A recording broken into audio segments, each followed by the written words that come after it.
შეგვიძლია შეუდგეთ ნელ-ნელა, ასე ვთქვათ, სოციალურ ქსელში განვითარებული ყველაზე აქტუალური მოვლენების განხილვას. პირველ რიგში ვისაუბროთ ზაზაფაჩულიას პასზე, რომელიც საუკეთესო ათეულშიც მოხვდა ტურის და ვიხილოთ კიდეც ეს გადაცემა. მართლა ძალიან მაგრა ითამაშა ზაზამ ამ ეპიზოდში. ახტა და დააკვირდით სათადარიგოს კამს Golden State-ის აღფრთოვანებულები კევინ დურანტიც, რომელიც ტრამვირებულია და მოძრაობას აკეთებს ზაზასაც. მართლა ძალიან მაგარი პასი მიცა. ისე ზოგადად ეს არის ნამდვილად გამორჩეული ამ ხრივ ზაზაფაჩულია.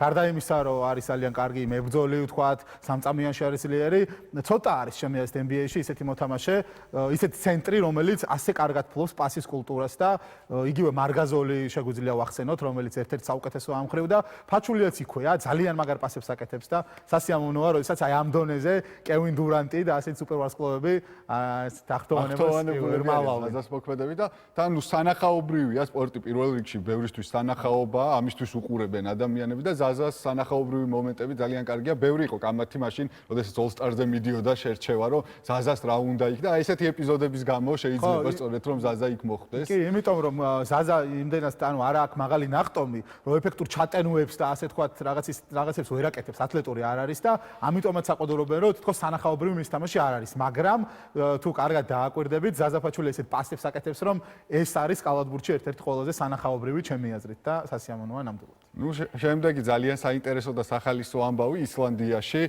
დაფიქსირდა სარეკორდო რაოდენობა გაჩენილი ბავშვების და ეს თარიღი დაემთხვა ზუსტად 9 თვის თავს, როდესაც ინგლისი დაამარცხეს მათ ევროპის ჩემპიონატზე. ესეთი საინტერესო დამთხოვა არის. პრაქტიკულად ყველა გამოცემა სპორტული ამაზე საუბრობს. კი, ძალიან საინტერესოა მართლა და ეს არის კიდევ ერთხელ იმის მტკიცება, რომ რამხელა რაღაცის მოტანა, ბედნიერების და ზოგადად რამხელა რაღაცის მოტანა შეუძლია სპორტს და სპორტულ წარმატებას და ისევ რომ დავუბრუნდეთ ისლანდიის მაგალითს, რამხელა წარმატების მოტანა შეუძლია მიზანმიმართულ კარგ მუშაობას და სწორ დაგეგმარებას, ასე ვთქვათ, საფეხბურთოს და ამას მოყვა შემდეგ წარმატება სპორტული და სპორტულ წარმატებას კიდე მოყვა ის რადგან დემოგრაფია წავიდა წინ ეგრევე. ძალიან ისეთი სახალისო და საინტერესო ამბავია მართლაც.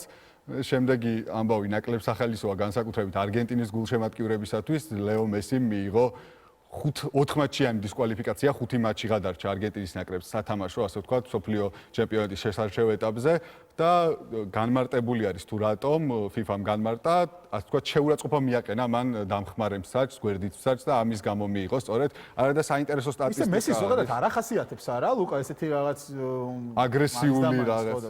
საინტერესო არის და თან მოკლედ რომ ვთქვათ, მესის მნიშვნელობა არგენტინის ნაკრებისათვის 6 თამაში და 5 მოიგო არგენტინამ, როდესაც მესი იყო და მესის გარეშე 7 თამაშიდან მოიგეს მხოლოდ 1. ნუ არ არის დიდად გასაკვირი სტატისტიკა, მაგრამ მაინც ასახავს იმას თუ რა მდგომარეობა იქნება არგენტინის ნაკრებში, თუ კი მესი არ ეყოლებათ. დღეს აქვს ხოთაშორის მატჩი ბოლივიასთან და ძალიან საინტერესოა როგორ ითამაშება. ბოლივიაში სიმაღლეზე თამაში ყოველთვის რთულია, ასე რომ საინტერესო მატჩი იქნება.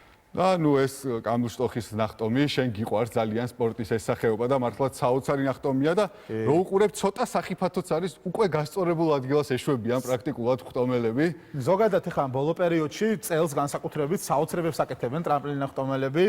აი ხედავთ ნუ სად გაფრინდა კამლშტოხი პოლონელი, მართლაც ნუ საოცრება არის. 151 ნახევარ მეტრზე გადახტა, თუმცა რეკორდი აქვს სტეფან კრაფტს, რომელმაც ცოტა ხნის წინ დაამყარა 253 ნახევარი ესე. ნუ პოლონელები ზოგადად ხა გამოირჩევენ ადამალიში, ჩემი ერთ-ერთი საყვარელი სპორტსმენი, წლების განმავლობაში იყო ერთ-ერთი საუკეთესო ტრამპლინი ნახტომელი, უმაგრესი სპორტსმენი მართლაც და აი კამლშტოხიც როგორც ხედავთ, აგძელებს პოლონეთის ნაკრებში და ზოგადად ეს მაგარ ნახტომებს და საოცარი ნახტომი იყო ჩვენ ზამთრის ოლიმპიადა გველის შემდეგ ზამთარს და ძალიან საინტერესო იქნება ეს ოლიმპიადა საზოგადოებრივი მაუწყებელი რა თქმა უნდა თავიდან ბოლომდე შემოგთავაზებთ ამ ოლიმპიადას და ჩვენი ბოლო თემა ასე ვთქვათ სოციალური ქსელიდან ძალიან საინტერესოა ლომების ტური ახალ ზელანდიაში ბრიტანელი და ირლანდიელი ლომების ტური ესეთი 4 წელიწადში ერთხელ იმართება ჯონათან სექსტონი იქნება მათი თავარი ასე ვთქვათ კანდიდატი რომ ითამაშებს 10 ნომერზე და ტური იქნება თვითონ